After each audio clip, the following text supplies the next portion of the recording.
ইলেক্ট্ৰল বণ্ডৰ বিৰুদ্ধে কংগ্ৰেছৰ প্ৰতিবাদ।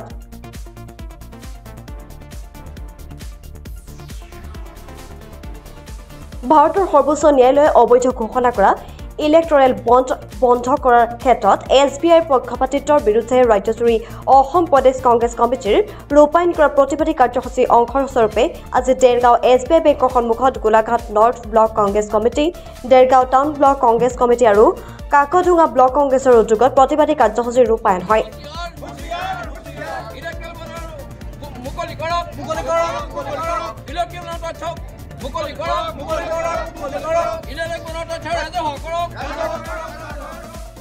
প্ৰতিবাদকাৰীসকলে চৰকাৰৰ এনে জনবিৰোধী কৰ্মকাণ্ডৰ বিৰুদ্ধে বিভিন্ন শ্লোগানেৰে পৰিৱেশ উত্তাল কৰি তোলে।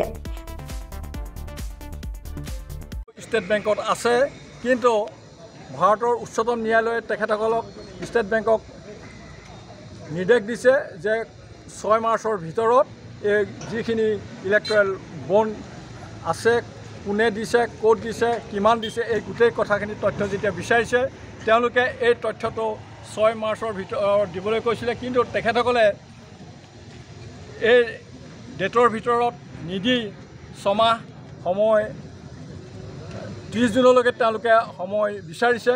কিন্তু পৰিতাপৰ কথা যে উচ্চতম ন্যায়ালয়ে এটা নিৰ্দেশ দিয়াৰ পিছতো ষ্টেট বেংক অফ ইণ্ডিয়াই ইয়াৰ কোনো গুৰুত্ব দিয়া নাই। গতিকে আমি আজি ভাৰতীয় জাতীয় কংগ্ৰেছ দলে অসম শাখাই আমি সজোৰে প্ৰতিবাদ কৰিছোঁ যে ষ্টেট বেংকক আমি দাবী জনাইছোঁ যে তেওঁলোকে সোনকালে এই যিখিনি তথ্য দিব লাগে সেই তথ্যখিনি সোনকালে ৰাজহুৱা কৰিব লাগে।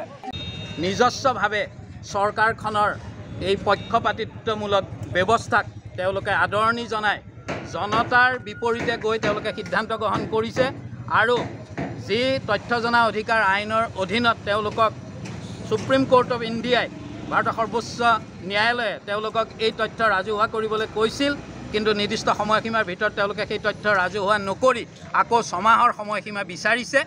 হয়তো তাৰ পিছত তেওঁলোকে এই গোটেই বিষয়টো পাহৰাই পেলাবগৈ আৰু যি পুঁজিত ধন জমা হৈ আছে বিভিন্ন ৰাজনৈতিক দলৰ ক্ষেত্ৰত সেয়া গম পোৱা গৈছে যে ভাৰতীয় জনতা পাৰ্টিৰ ক্ষেত্ৰতেই একেবাৰে সিংহভাগ জমা কৰি ৰখা হৈছে আৰু সেইকাৰণে ভবা হৈছে যে ষ্টেট বেংক অফ ইণ্ডিয়াই চৰকাৰৰ পক্ষলৈ চৰকাৰৰ শ্ৰুতলিপি শুনি জনতাৰ মতৰ বিপৰীতে গৈ সিদ্ধান্ত গ্ৰহণ কৰিছে। তাৰে প্ৰতিবাদ কৰিবৰ কাৰণে আমি অসম প্ৰদেশ কংগ্ৰেছ কমিটিৰ অধীনত Dergaon town block, Golaghat north block আৰু কাকডোঙা ব্লক কংগ্ৰেছৰ এই আজি প্ৰতিবাদী কাৰ্যসূচী আমি ইয়াত ৰূপায়ণ কৰিছোঁ। দেৰগাঁৱৰ পৰা সত্যজিৎ হাজৰিকাৰ সহযোগত বোকাখাটৰ পৰা ভূপেন হাজৰিকাৰ ৰিপৰ্ট প্ৰাতত এম ডিজিটেল। শদিয়াৰ পৰা ধুবুৰীলৈ, বৰাকৰ পৰা ব্ৰহ্মপুত্ৰলৈ সকলোৰে মাজত চিনাকি এটা নাম প্ৰাতঃ টাইম। থলুৱা ভাষা, কৃষ্টি আৰু সত্য বাতৰিৰ আধাৰত প্ৰতিষ্ঠিত খবৰ প্ৰাতঃ টাইমৰ প্ৰতিটো বা বাতৰি পুংখানুপুংখভাৱে চাবলৈ Facebook, YouTube, website, Twitter, Instagram আৰু ব্লগাৰ পেজত লাইক আৰু ফ'ল' কৰক।